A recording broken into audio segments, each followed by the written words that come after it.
আসসালামু আলাইকুম গাইস। তো আজকে আমি আপনাদের জন্য এই ভিডিওটা নিয়ে এসেছি যে আপনারা কিভাবে ক্যাপকাটের স্লো মোশন ইফেক্টটা স্মুথলি ব্যবহার করবেন। এই ভিডিওর মধ্যে আপনাকে সেই জিনিসটা শিখিয়ে দেবো। এই জন্য আপনাদের কাছে অনুরোধ রইল যে এই ভিডিওটা আপনারা শেষ পর্যন্ত দেখবেন আর একটু স্কিপ করবেন না, কারণ স্কিপ করলে ভিডিওটা কিছু বুঝতে পারবেন না। তো যাই হোক, বেশি বকবক না করে ভিডিওটা শুরু করা যায়। তো স্লো মোশন ভিডিও এডিট করার জন্য তোমাদেরকে একটা ভিডিও নিতে হবে, যেটা কিভাবে ফ্রি ফায়ার থেকে নিতে হয় সেটা অবশ্যই তোমরা জানো। এরপরে তোমরা তোমাদের সাইজটাকে ঠিক করে নিবা। তো আমি এখানে টিকটকে দিয়ে আমার সাইজটাকে এই পরিমাণ জুম করে নিলাম, তোমরা চাইলে এর থেকে বেশিও নিতে পারো। এই জায়গায় আমার ভিডিওর সামনের অংশটা একটু অতিরিক্ত হয়েছে, যেটা আমার ভিডিওর মধ্যে প্রয়োজন হবে না। এই জন্য আমি এই অংশটা এই জায়গায় কাট করে এখান থেকে ডিলিট করে দিব। ডিলিট করে দেওয়ার পর আমার ভিডিও শুরু করব। তো এই জায়গায় দেখতে পাচ্ছ আমার ক্যারেক্টারটা এই জায়গায় জাম্প করতেছে। তো আমি এই জায়গা থেকে আপনাদেরকে বুঝিয়ে দেবো যে কিভাবে স্লো মোশনটা স্মুথলি নিব।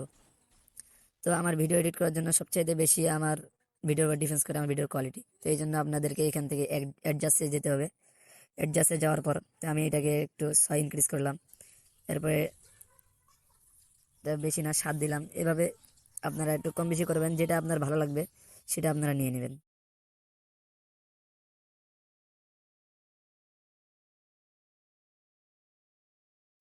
এরপরে আপনারা আপনাদের কালার অপশনে আসার পর পিছনের ব্যাকগ্রাউন্ড অনুযায়ী আপনার কালারকে চেঞ্জ করবেন। যে কালারটা আপনার বেশি গাঢ় করার দরকার সেটাকে বেশি গাঢ় করবেন, যেটা কম করার দরকার সেটাকে কম করে দিবেন। এভাবে আপনারা আপনাদের ব্যাকগ্রাউন্ডটাকে সুন্দর করে নেবেন। আর এডিটিং করার মধ্যে আপনাদের অভিজ্ঞতা বেশিটা ডিফেন্স করে।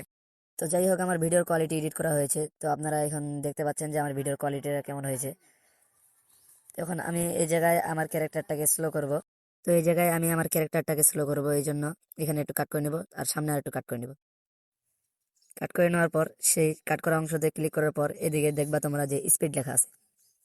স্পিডে আসার পর দেখবা নর্মাল আসার পর তোমরা যে পরিমাণ স্লো মোশন করার দরকার স্লো করে নিবা। তাহলে এবার দেখবে স্মুথ স্লো মোশন। সেখানে যাওয়ার পর দেখবে বেটার কোয়ালিটি ক্লিক করে দিবা। তখন দেখবা তোমাদের ভিডিওটা সুন্দরভাবে স্মুথলি স্লো মোশন হয়ে গেছে। তো তোমরা আমার ভিডিওটা দেখতে পাচ্ছ যে আমার ক্যারেক্টারটা এখানে কি সুন্দর স্মুথলি জাম্প করতেছে। তো তোমাদেরকে যদি ভিডিওটা আরো শুরু থেকে দেখাই তাহলে তোমরা আরো ভালো মতো বুঝতে পারবা। তোমরা দেখতে পাচ্ছ এই জায়গায় কি সুন্দর ক্যারেক্টারটা স্মুথ জাম্প করলো।